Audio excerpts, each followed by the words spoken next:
அப்பா வந்து உடனே 10 லட்ச ரூபா கொடுக்குறாரு. உடனே நீ வந்து 3 ஹவர் கழிச்சு 10 லட்சம் கொடுக்கலாமா இல்லை 11 லட்சம் கொடுக்கலாமா யோசிச்சு 20 லட்சம் நீ கொடுத்த. இல்லைன்னா அது கூட கொடுக்காம தான் போயிருப்பேன். ஒரு படத்துல 250 கோடி சம்பாதிக்கிற நீ போதும் அளவுக்கு சம்பாதிச்சுட்ட. அப்ப உன்னால பாதிக்கப்பட்ட அந்த குடும்பத்துக்கு 1 கோடி கொடுக்கறதுக்கு உனக்கு துப்பு இல்லை. அவ்வளோ கஞ்ச பையன் நீ.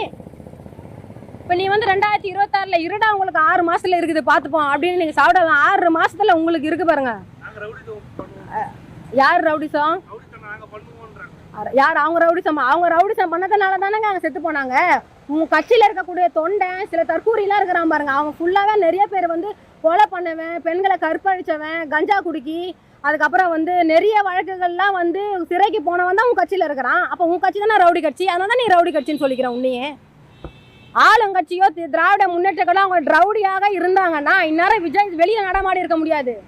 சிறையில கழித்து இருக்கணும். அம்பியார் ஜெயலலிதா இருக்கும் போது அவர் இந்த மாதிரி பேசி வெளியே வந்திருக்க முடியுமா? அந்த அம்மா தூக்கி உள்ள வச்சுட்டு இருக்கோம். டவுசர் எல்லாம் கைட்டு இருக்கும் அந்த பொம்பளை. இது ஜனநாயக அமைப்புன்றதுனால தான் உன்னை உன்னமா பேச விட்டு அழகு பார்த்துட்டு இருக்காங்க.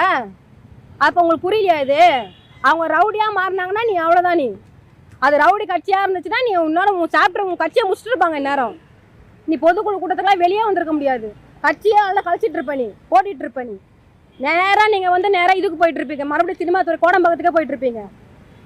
2020